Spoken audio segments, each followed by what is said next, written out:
Black woman removed from plane. Seconds later, pilot gets a call from Washington. You need to get off this plane, ma'am. Now. The voice was cold, clipped, coming from a tall white flight supervisor named Lisa Brantley. She stood rigid at the front of the first-class cabin, arms crossed, a forced smile stretched over tightly pressed lips. Behind her, two uniformed security officers moved closer. Dr. Maya Ellis blinked up from her seat, confused but calm. "Excuse me? You're not on the manifest for first class," Lisa snapped, eyes scanning Maya's modest outfit. Dark jeans, a navy cardigan, natural curls pulled into a low puff, and a canvas satchel tucked neatly under the seat. Maya's brows drew together. "I scanned my boarding pass twice. It cleared both times." One of the officers reached for her arm. "Ma'am, we're not going to ask again." Her 10-year-old daughter, Naya, sitting next to her, clutched her mother's hand. "Mommy, what's happening?" "It's all right, baby," Maya whispered, forcing calm into her voice. "Everything's all right." But everything was far from all right. Half the first-class cabin was watching now. Some with curiosity, others with annoyance, and a few with that look Maya had grown too familiar with, suspicion masked in silence. "I'll show you my boarding pass," Maya said, standing slowly and reaching into her bag. She pulled out her phone and displayed the digital ticket. "Flight 217 to San Diego, seat 2A. Lisa barely glanced at it before shaking her head. "It must be fake. You don't match the profile." "The profile?" Maya echoed. Lisa hesitated. "You don't look like someone who'd purchase this seat." A gasp escaped from a nearby passenger. There it was. No need for subtlety when you thought you had power behind you. Without another word, Maya took a breath and turned to Nia. "Sweetheart, I want you to stay calm. Stay right here. Don't move." The officer stepped in and escorted Maya down the aisle as whispers rippled across the cabin. Someone near the back pulled out a phone and began recording. As they reached the jet bridge, Maya caught sight of Lisa whispering into a walkie-talkie with a smug grin. But just as the security officers began leading Maya toward the terminal, a voice cut through the radio Lisa held. "Hold position, immediately." Lisa froze. Static crackled. "This is Commander Jackson at the Pentagon. Confirm. Did you just remove Colonel Maya Ellis from Delta Flight 217? The entire jet bridge went silent. Lisa's face went pale. "Say again?" she asked, her voice suddenly 2 octaves higher. "I said," the voice repeated, measured and deadly calm, "you just ejected a U.S. Army colonel, senior advisor to National Defense Command, mid-boarding. Stand down. We're en route." Maya didn't flinch. She didn't have to. The universe had just taken the microphone. The officer holding her arm let go. "Ma'am, we didn't know." Maya turned slowly, locking eyes with Lisa. "You didn't care to know," she said, her voice cool as stone. 12 hours earlier. Maya zipped up her duffel bag, pausing to glance out the window of her townhouse in Arlington. The capital's skyline glimmered under a pale sunrise. On the kitchen island sat her military ID, a travel pass signed by the Joint Chiefs, and a pair of tickets, commercial flight to San Diego, front of the plane. "Mom, do we have to fly today?" Nia asked sleepily from the hallway. "I've got a meeting at the base tomorrow," Maya said, kneeling down to Nia's level. "Remember, it's just for a couple days." "Why don't you take the private one?" Maya smiled. "Because sometimes it's good to see how the world treats you when it doesn't know your name." Nia tilted her head, confused. "You'll understand later," Maya said, giving her a kiss on the forehead. The truth was, Maya had received a confidential tip. A whistleblower within the airline reported repeated cases of profiling black and brown passengers during boarding and seating arrangements, particularly in first class. Maya had seen it happen to soldiers under her command, to friends. Once, even to her brother. So this trip wasn't just about strategy briefings, it was personal. She'd chosen to fly under the radar. No security detail, no press. Just a quiet test of how the system worked, or didn't, when it thought no one was watching. At the airport, the terminal bustled with the usual rhythm of late afternoon travelers, announcements echoing over loudspeakers, TSA lines snaking past vending machines, kids tugging at rolling suitcases. Maya stayed low-key. She wore no insignia, no military tags.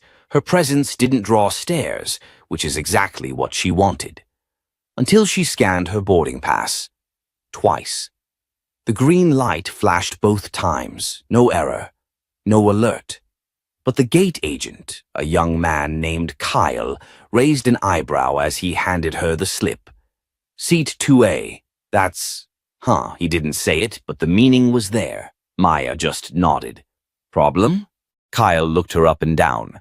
No, ma'am. You're good. She knew the look. The subtle, you don't belong moment, dressed up in politeness.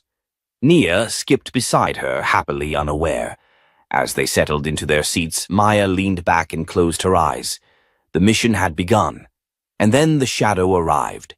Lisa, with her clipboard, her power stance, and her assumptions. You sure you're in the right seat? She asked, without smiling. I'm positive. Lisa had walked away then, but Maya knew she'd be back. The wheels were already turning. Now, back in real time, the entire gate area buzzed with shock. A security team from the Department of Defense had arrived, badges flashed, orders barked. Lisa stood frozen, breath shallow, watching as Maya calmly walked back toward the jet bridge. The officer at her side whispered, Ma'am, the Pentagon liaison is requesting immediate debrief. I'll get to it, Maya said. But first, I'm getting my daughter and my seat. As she stepped onto the aircraft again, all eyes turned. Whispers turned into murmurs. Someone clapped. Then another. She returned to seat 2A, where Nia leapt into her arms. Are we going home, Mommy? Maya smiled, brushing a curl behind her daughter's ear. No, baby. We're just getting started. Maya's return to her seat was met with silence that hummed louder than any applause. The passengers weren't sure whether to look at her or look away. Nia clung to her hand tightly, eyes darting between faces. Maya kept her chin up as she settled into seat 2A again. Her calm exterior was unshaken, but inside her pulse was pounding. She had trained for high-stakes missions overseas, faced hostile fire, commanded troops through chaos. But nothing ever quite prepared her for the cold hostility of being treated like a suspect in your own country. A flight attendant with auburn hair and a nervous smile approached them cautiously. Dr. Ellis, she said quietly, can I offer you and your daughter anything? A drink? Snacks? Maya didn't miss the tremble in the woman's voice. It wasn't guilt, it was fear. Something big had happened, and word was spreading fast. We're fine, Maya replied, not unkindly. Thank you. Nia leaned in close and whispered, Mommy, why are they all staring at us? Because they just found out they made a mistake, Maya said. Some mistakes are loud. The intercom crackled as the captain's voice filled the cabin. Ladies and gentlemen, we're experiencing a brief delay due to technical coordination. We'll update you shortly. Thank you for your patience. Maya knew that tone. She had used it herself in combat briefings. Calm, steady, but layered with tension. As the minutes dragged on, Maya pulled out her phone. No messages from DC, but a familiar encrypted contact blinked online. She opened a secure chat and typed fast. Call from Pentagon rang through to flight. Lisa Brantley, EOS flight supervisor. Will escalate? The response came back seconds later. Yes. Need full incident recording. Intel already instructed. You okay? Yes. Daughter shaken. Will continue as planned. A pause. We're watching. Don't stand down. Maya put the phone away just as a man across the aisle leaned in. I just want to say, I saw what happened, he said, voice low. That wasn't right. She looked at him, mid-40s, white, business casual, wedding ring. He didn't look like the kind who spoke up much. I appreciate that, Maya replied. He nodded, then sat back, folding his hands tightly in his lap. Back in the operations room at Delta's Atlanta hub, Lisa Brantley was pacing furiously, phone clutched to her ear. This is absurd, Tony. No one told me we had VIPs on board, much less military officers. Tony Carville, the regional manager, sounded exasperated. You don't need a memo to treat someone like a human being, Lisa. I followed protocol. Her name didn't flag on the screen. How was I supposed to know who she was? Tony's voice dropped cold. The Pentagon knew. Now they're asking questions. And guess who's on the report? Silence. You're lucky if you walk out of this with a jaw. I suggest you prepare a statement. Now. Lisa hung up, her hands shaking. She glanced at the screen. A live feed of the flight's internal camera was being streamed to headquarters. They were watching everything. And her mistake? It was no longer a mistake. It was a full-blown scandal. Meanwhile, up in the air, Maya leaned her head back and exhaled slowly. She thought about calling her brother Andre, a civil rights attorney in Chicago, but decided against it. Not yet. He'd find out soon enough, and when he did, he'd raise hell.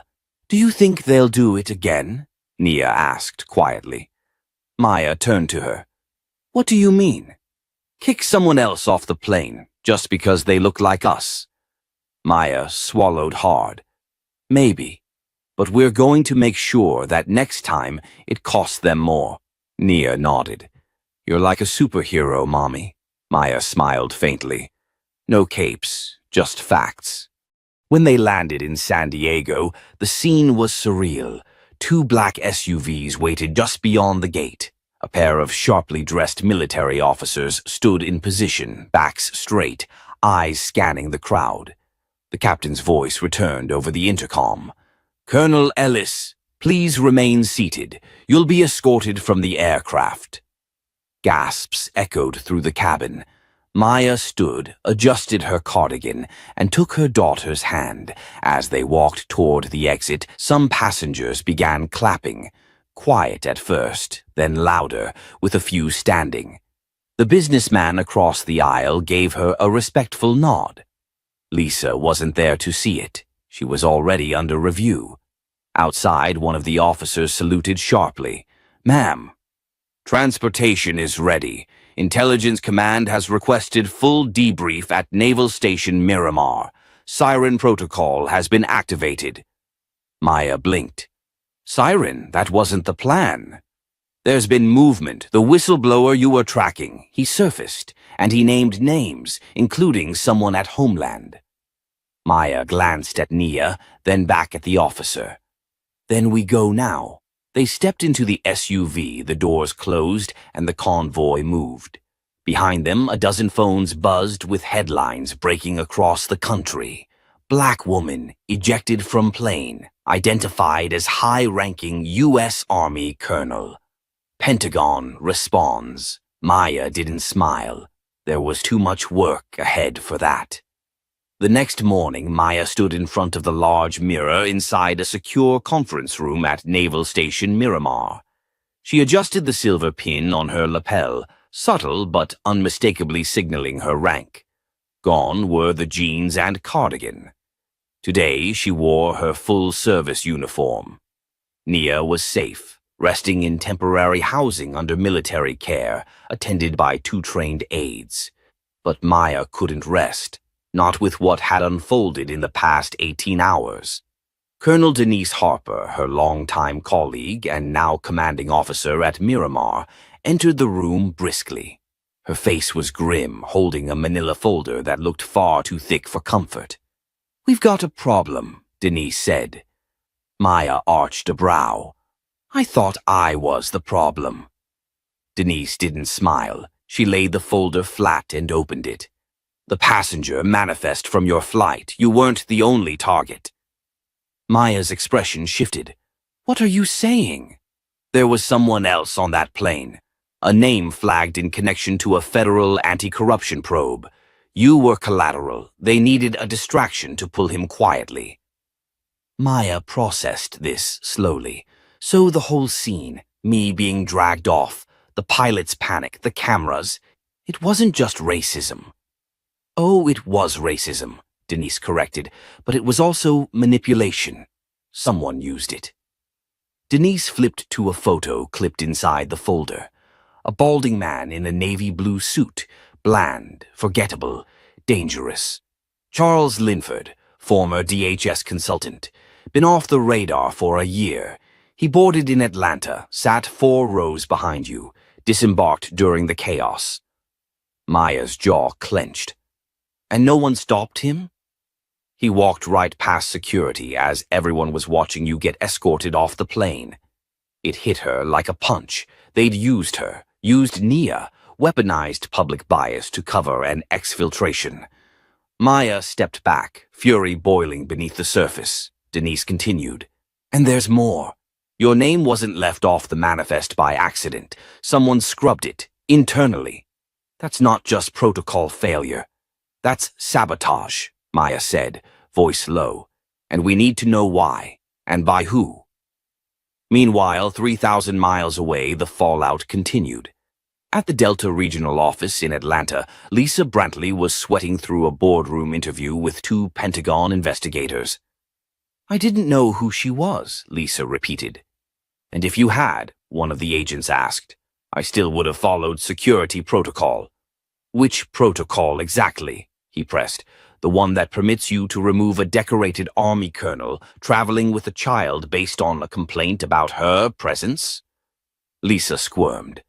She was disruptive. She questioned authority. That's not illegal, the second agent snapped. That's not even suspicious. The first agent closed his notebook slowly. Let's be clear. You're being investigated not just for misconduct, but for potential collusion. Lisa blanched. With who? They didn't answer. Back in San Diego, Maya wasn't waiting for the system to fix itself. She paced inside the operations room, now fully briefed on Linford's flight path. It hadn't ended in Los Angeles. He had transferred onto a private charter bound for Anchorage, Alaska, using a false name. He's heading for a border slip, Denise muttered, scanning the screen. Probably planning to cross into Canada and disappear. Not on my watch, Maya said. Prep the team. I want to be wheels up by noon.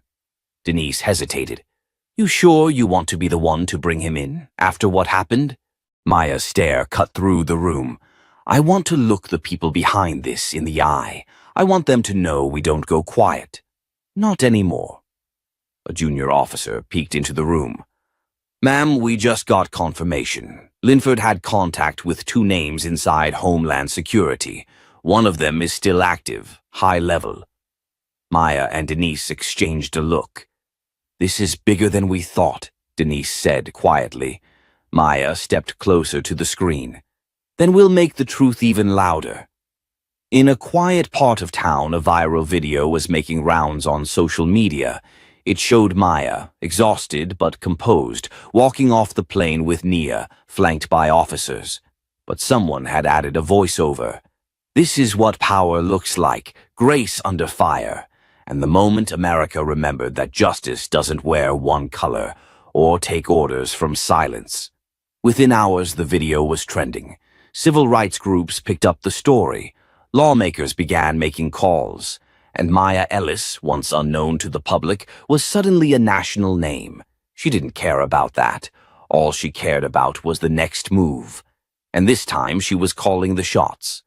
The propellers of the C-40 military jet hummed low above the Alaskan horizon. Inside, Colonel Maya Ellis stood in the aisle, gripping the armrest of her seat, eyes narrowed on the intelligence report in her hand. Her mind raced through every detail.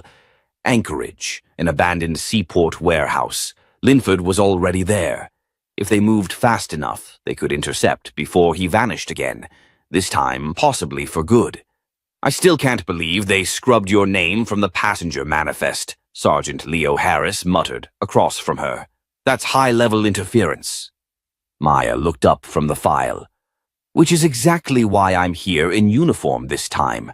Let them try and ignore that. Leo smiled faintly. They won't. Not after the president's office called the airline and asked why one of their own was thrown off a commercial flight without cause. Too little, too late, she replied, but it's a start. He leaned forward, voice low. You're aware Linford may not come quietly, right?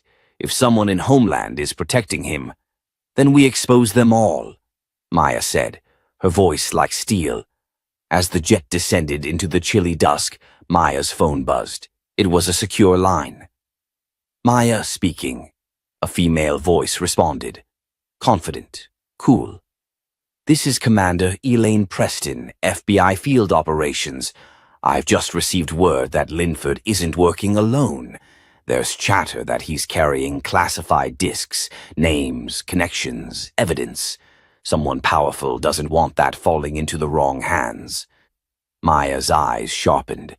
Which means we're not just chasing a fugitive, we're sitting in the middle of a national cover-up. That's the shape of it, Preston replied. And you need to know, there's a leak in your team. Someone's feeding Linford's moves back up the chain. Maya froze. Her eyes darted toward the soldiers on board, then to Leo. Preston continued. He's already changed location. Warehouse is cold. He's booked on a seaplane from Kodiak Island, wheels up at Aero 400. Maya clenched her jaw. Then we're changing course. She hung up, turned to Leo, and barked, Pilot, redirect, Kodiak Island, we move now. By 3:12 a.m., Maya's boots hit wet gravel on the coast. Wind whipped at her face as she stepped onto the narrow dock, flanked by Leo and 2 field agents. A rusty float plane sat idling at the edge, its propeller spinning lazily. A single figure stood next to it, half-shrouded by the fog. Linford, Maya shouted. The figure turned. But it wasn't Linford. It was Lisa Brantley, the former gate supervisor from the Atlanta flight. What the hell? Leo muttered. Lisa raised her hands, trembling. I didn't know where else to go. Maya stepped forward, voice sharp. You're supposed to be in custody. I escaped, Lisa stammered. I had to. They're going to kill him, and me. I have proof. He wasn't running. He was trying to deliver information. They set you up to cause a diversion so he could slip out unnoticed. Maya hesitated. Who's they? Lisa reached into her coat, too fast, guns cocked behind Maya. Don't shoot, she shouted. Lisa's hand trembled as she pulled out a flash drive. She dropped it on the dock. This. He gave it to me, said if anything happened to him, this would tell the story. Maya picked it up, eyes locked on Lisa. Where is he now? Lisa's voice cracked. Gone. A boat picked him up 2 hours ago, but not before he told me. Someone from the Department of Justice was helping him. Someone very high up. Maya's heart thudded. If that was true, then this went even deeper than she imagined. Suddenly, a shot rang out. Lisa dropped, screaming, a bullet tearing through her thigh. Chaos erupted. Maya and Leo dove for cover as more shots cracked from the trees. Ambush! Leo shouted. Get her out of here! Maya yelled, dragging Lisa behind a stack of shipping crates. Another bullet hit the metal beside Maya's head. She grabbed her sidearm and scanned the tree line. 3 shooters, West Ridge, one of her agents called. Suppress and flank left, Maya ordered. They returned fire, a symphony of cracks and echoes bouncing through the misty air. Within minutes, the gunfire ceased. 2 attackers subdued and 1 vanished into the woods. Maya crouched beside Lisa, pressing a field dressing to her wound. You still think you were just some gate supervisor? Maya muttered. Lisa's eyes welled with pain and regret. I didn't know what I was part of until it was too late. Maya looked down at the flash drive, now smeared with blood and seawater. Whatever was on it, someone was willing to kill for it, and she wasn't about to let them win. Back at the Miramar Command Center, the decrypted contents of the flash drive blinked across the screen. Names, transfers, military-grade weapons linked to private contractors. Bribes. A private fund traced directly to a sitting congressman. The truth was uglier than Maya had imagined. Denise stood behind her, silent. Maya spoke without turning. I want every name on this list cross-checked, and I want federal protection for Lisa Brantley. She's not clean, Denise reminded her. She came forward. She tried to make it right, Maya said. That still counts for something. She walked out of the room, heart pounding. For the first time, she didn't feel like a soldier cleaning up after the system. She felt like a fuse had been lit, and the explosion was coming. The Pentagon conference room was dead silent, but the air inside was electric. Colonel Maya Ellis stood at the head of the long oak table, arms crossed, her expression carved in stone. A dozen suits stared back at her. CIA, FBI, DOJ, Air Force brass, and 2 senators with carefully blank faces. Behind her, a massive screen displayed a still image from the decrypted flash drive. A blurry security photo of a man in uniform handing off a duffel bag outside a nondescript warehouse.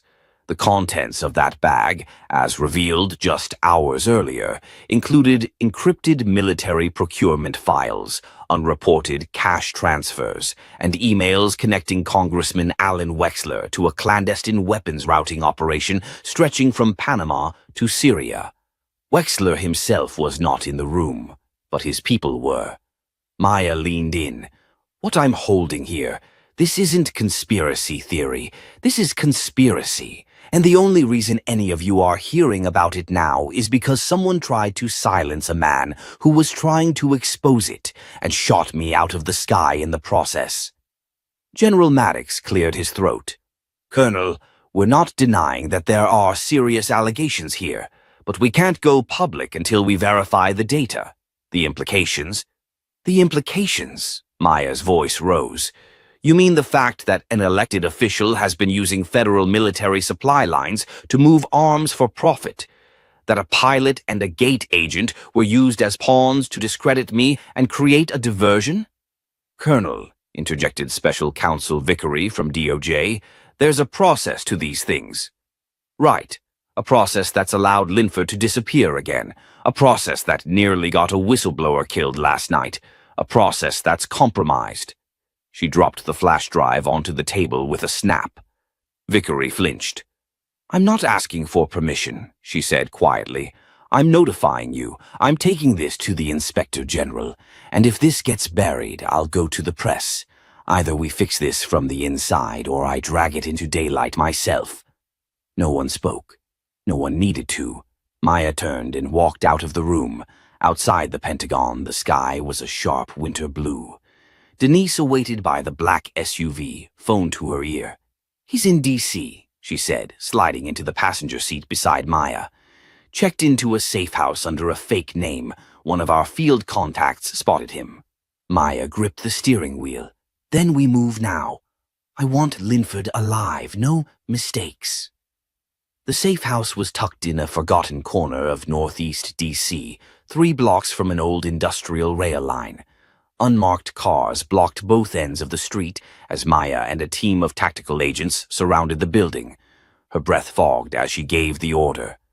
Go quiet. No lights. Sweep room by room. Inside, the house was stripped down, old carpet. No furniture beyond a mattress on the floor and an open laptop blinking faintly. Maya entered first, weapon drawn, heartbeat steady. In the back room, a man sat calmly on a chair, hands raised. Colonel Ellis, he said, took you long enough. Maya didn't lower her gun. Linford. He was older than she remembered and face thinner, beard peppered with gray. But the defiance was still there. You've got one chance to come clean, she said. One. He smiled faintly. I already did. That drive Brantley had, that wasn't everything. That was bait. I knew it would get their attention. The real files already delivered. To who? Someone who isn't on your list yet. Maya narrowed her eyes. Who else is involved? His smile faded. They tried to kill me, Maya. After everything I did for this country. I gave you that flash drive because I trusted you'd understand. This fight's bigger than both of us. I wanted to burn it down. Not just the people. The machine. Maya lowered her gun slightly. You had other options. And you had the privilege of believing in systems that never worked for me. A beat passed. Then he added, "They're coming, you know. You just poked a hole in something real dark." She didn't reply. Instead, she cuffed him, handed him off to agents, and stood alone in the empty hallway. That night, back at her temporary operations HQ, Maya stared at her phone. It buzzed again.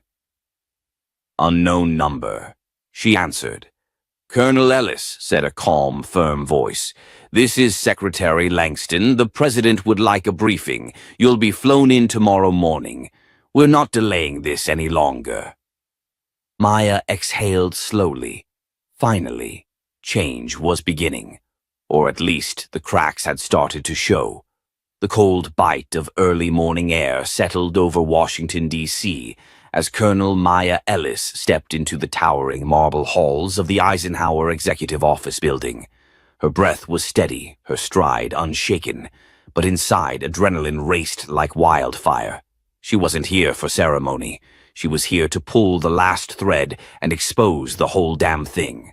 A staffer with a Bluetooth earpiece met her at the security checkpoint, eyes wide the moment he read her badge.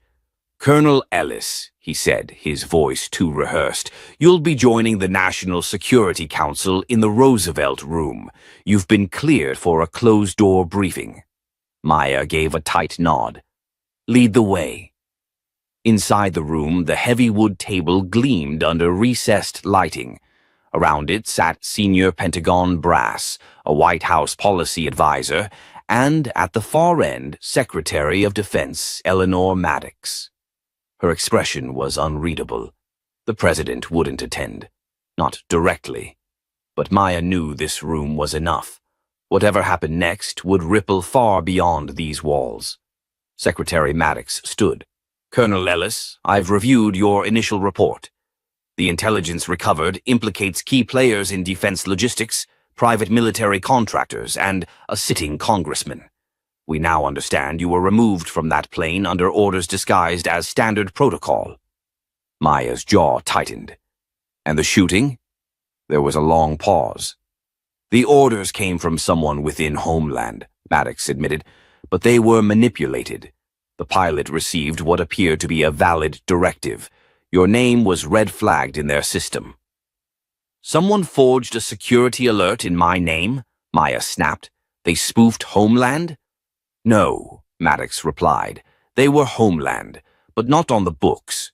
We believe it was a ghost sub-agency operating under counter-terrorism protocols, remnants from a defunded surveillance program. It was never shut down. It just went dark." Maya leaned forward. "I want names." "You'll have them, but understand, these people don't disappear just because they're exposed. They retaliate." Maya's lips curled into a faint smirk. "So do I." Later that day, Denise met her in a nondescript parking garage beneath a federal annex building. She looked grim. "We've got movement," she said, sliding into the passenger seat of Maya's SUV. "Linford's associate, that IT guy, Brantley. He's missing. Vanished from a safe house in Reston. No signs of forced entry, but security footage shows 3 men entering his building at 2:47 a.m. None of them show up on facial recognition. Black bag operation," Maya muttered. "They're still scrubbing this clean." Denise pulled out a manila folder and opened it. Inside were surveillance photos, grainy shots of men in tactical gear, a white van with covered plates, a blurry image of someone resembling Brantley being dragged out the back. "They left a burner phone behind," Denise added. "Wiped clean, except for one thing. A calendar event set for tonight. Coordinates point to a hangar just outside Arlington Municipal Airport." Maya didn't hesitate. "Let's move." The hangar was abandoned, at least on paper. In reality, it was humming with quiet chaos. Maya and a strike team arrived just as 2 unmarked trucks were being loaded with crates, military crates. Weapons, comms gear, and something she didn't expect.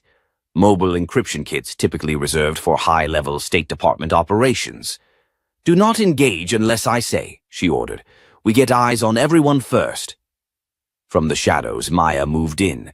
Her heart pounded as she spotted him, Congressman Wexler, in a long gray coat, standing beside a man with a buzz cut and a Homeland ID badge clipped to his belt. She activated her mic. "Subject confirmed. Wexler on site, coordinating off-the-books military transport with unauthorized federal assets. All recorded." Just then, a voice behind her snarled, "Drop it!" Maya turned slowly, hands up. Two men had flanked her, one armed with a silenced pistol, the other with a taser. But Maya didn't flinch, because in the same second, floodlights exploded to life and federal agents swarmed the perimeter. FBI, Internal Affairs, Air Force, CID, they'd all been waiting for her signal. One of the gunmen panicked and fired. But Maya was faster. She tackled him just as the bullet went wide, slamming him into the cold concrete floor and cuffing his wrist with the zip tie from her belt. Chaos erupted. Wexler tried to run. He didn't get far. Maya marched toward him as agents surrounded him. "You really thought Washington wouldn't answer," she said coldly. "You messed with the wrong soldier." Wexler sneered. "You're just one, Colonel. You think this all changes because of you?" Maya leaned in close. "No, it changes because people like you finally ran out of places to hide." He was dragged away in silence. Back at headquarters, as dawn broke over D.C., Maya sat alone in a debriefing room, covered in sweat and dust. Denise appeared in the doorway. "You're gonna want to see this," she said, holding out a phone. On the screen was a live broadcast. "Breaking news," the anchor said. "Congressman Alan Wexler has been arrested on federal conspiracy and corruption charges following an undercover operation led by Colonel Maya Ellis of the U.S. Army." Maya looked down, her hands trembling. It was over. At least the first layer was, and as her phone buzzed again, a new number this time, she knew the system was finally listening. Maybe not willingly, but it was listening. Maya stood in the mirrored elevator of the Pentagon's South Wing, her reflection calm, composed, like nothing had just erupted in a hangar outside Arlington hours before. But inside, her nerves were fire. Every click of the elevator gears felt like a countdown. This wasn't just a debrief. It was an ambush waiting to happen. The door slid open. She stepped into the conference room, and there they were. Senior Command, two members of the Senate Armed Services Committee, a representative from Homeland Security, and seated at the far end, arms crossed and mouth curled in visible disdain, was General Bruce Harlan. He didn't rise. "Maya Ellis," he said, voice coated in condescension, "you've stirred up quite a storm." She moved to the head of the table. "Not stirred. Exposed." Senator Langley leaned forward. "We've read the field reports. We've seen the arrests. But you need to explain to us why your operation was kept off-book, why no formal authorization passed through Joint Command." "Because someone in Joint Command leaked my previous location," Maya said without blinking. "Someone greenlit the fake alert that nearly got me shot and removed from a plane. I was investigating a black-budget weapons channel, and someone in this very room was protecting it." Silence fell. Harlan scoffed. "You're making reckless accusations without a single—" Maya slammed a flash drive on the table. "Encrypted logs, satellite tracking, internal memos cross-signed by your personal aide, Colonel James Ritter, authorizing the movement of unmarked military-grade crates through private airports. I have signed affidavits from civilian techs hired to scrub the trail." Harlan's jaw clenched, but he said nothing. "You think I didn't know it was you?" Maya said, voice low, cutting. "You've been laundering equipment and funds through ghost contractors for over a year. And the moment I got too close, you used your reach to turn a Homeland algorithm against me. I was flagged as a threat to national security while trying to defend it." Langley looked visibly stunned. "General Harlan," she said. "Do you deny these allegations?" But Harlan didn't answer her. His gaze stayed on Maya, his voice dropping into something darker. "You should have stayed in the field, Ellis. You had a decent record. You could have retired with honor." Maya stared back, unflinching. "You mistook silence for weakness. That was your first mistake." Suddenly, an aide rushed into the room with a phone. "Ma'am," he said, handing it to Senator Langley, "it's from the office of the president. He wants this meeting halted immediately." Langley answered, listened for a moment, and nodded. She stood, fixing her eyes on Harlan. "General, you're to be detained immediately pending further investigation. Effective now, your security clearance is revoked." Harlan rose to protest, but 2 Pentagon police officers were already entering the room. "Get your hands off me," he barked. "Do you know who I am?" Maya stepped aside as they cuffed him. "You're the man who forgot who the uniform is supposed to serve." He was dragged out of the room, his dignity crumbling with each step. Later, Maya sat in a small office overlooking the Potomac. Denise entered, holding 2 coffees. "Ritter's in custody, trying to cut a deal. He says there are more. People embedded in DoD procurement, foreign interests even. This rabbit hole is endless." Maya accepted the coffee, but her eyes didn't leave the window. "You ever feel like winning one fight just shows you 10 more waiting?" "All the time," Denise said, smiling softly. "But you keep swinging. That's the job." There was a knock at the door. A young man in a suit peeked in. "Colonel Ellis," she turned, "you're expected at the White House at 1600 hours. The president wants to speak with you directly." Maya nodded, setting down the coffee. "Tell them I'll be there." As he left, Denise chuckled. "Look at you, getting presidential invites." Maya gave a dry smile. "Let's hope it's not a job offer." But beneath her sarcasm, the weight of it all pressed down. The arrests were real. The leaks confirmed. But the damage, some of it would never be undone. Innocent officers had been reassigned, security protocols abused. The system they all pledged to serve had been turned into a weapon. And she wasn't finished. Not yet. That evening, Maya stood in front of a mirror in her apartment, adjusting her uniform jacket. Her phone buzzed, a message from her mother.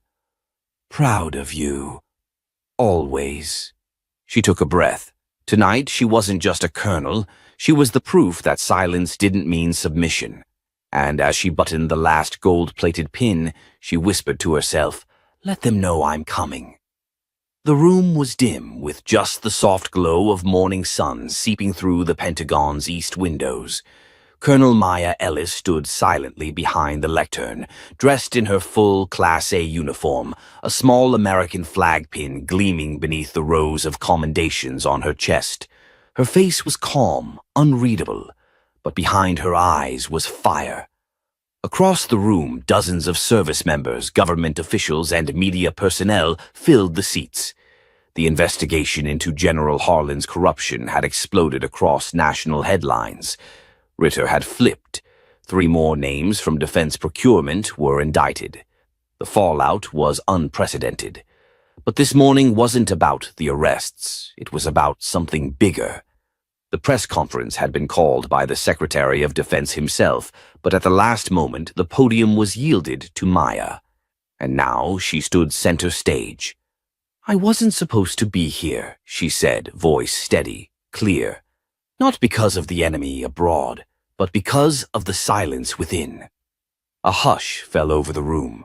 2 months ago, I was removed from a plane, not for carrying a weapon, not for threatening anyone. I was profiled. A black woman in civilian clothes, traveling alone, questioned for looking out of place in first class. The pilot didn't ask for credentials. The gate agent didn't ask for explanation. Security dragged me out, and none of them knew. I had just returned from briefing Special Operations Command. Whispers buzzed in the back. Maya continued. "I didn't flash my badge that day. I didn't scream my rank, because that's not the point. The point is, I shouldn't have to." Her voice cracked slightly, but she didn't stop. The uniform doesn't protect you from racism. The title doesn't shield you from injustice. And power doesn't mean anything if you only use it to protect yourself. She paused, letting the weight settle. I speak today not as a colonel, but as someone who was nearly silenced. Someone who watched an entire system try to sweep the truth under a rug, stitched with medals and bureaucracy. She looked toward the cameras now. To every woman of color who's ever been doubted. To every service member who's had to choose between loyalty and truth. And to every ordinary American who wonders if justice actually works for them, I'm here to say it can, but only if we demand more. Thunderous applause erupted. Later that afternoon, Maya sat in the green room of a network studio, watching live coverage of the press conference. The anchor's voice was electric. Colonel Maya Ellis has not only made history today as the first black woman to single-handedly expose a multi-million-dollar corruption ring inside the Pentagon, but her speech is already sparking calls for institutional reform. Her phone buzzed. A message from Denise. You just changed the game. Then another from her mother. You didn't just survive, you led. She smiled softly. But the moment was cut short when a producer poked in. Colonel, you're up in 2. Maya stood, straightened her jacket, and nodded. Let's do it. As she stepped onto the sound stage, cameras focused on her. She glanced around, catching the eye of a young black girl seated in the front row of the audience. She couldn't have been older than 12, wide-eyed, holding a notebook. Watching Maya like she was watching the moon land, Maya gave her a subtle nod. She wasn't just speaking for herself anymore. Back in D.C., in a federal courtroom, former General Harlan sat at the defense table. Stripped of his medals, his posture collapsed. Judge Ramsey read the charges. Conspiracy, obstruction, abuse of power. As the verdict was announced, guilty on all counts, Harlan turned toward the gallery, hoping for some kind of reaction, some sympathy. But there was none, just silence, the kind that follows justice. Weeks later, Maya walked through Arlington Cemetery. She stopped at a simple grave marker, saluted quietly. Lieutenant Marcus Ellis, 1972 to 2003. Honor without compromise. Her father. She knelt, brushing away the dust. They tried to take it from me, Dad, but I remembered what you taught me. Don't flinch. Don't fade. A soft breeze passed through the trees. As she stood to leave, her phone lit up again, this time from an unknown number. She answered. Colonel Ellis, this is President Carter. I'd like to personally thank you, and I was wondering if you'd be interested in heading a new initiative we're launching, one focused on institutional accountability within the military. Maya paused. I'm listening. To the audience watching, if you've ever felt silenced, doubted, or dismissed just because of who you are, remember the system only wins if you let it. Speak up, stand tall, fight smart. And if you believe in stories like Maya's, stories that matter, stories that challenge injustice, support this channel. Share this video, comment your thoughts. Because voices like hers deserve to be heard everywhere. We're just getting started.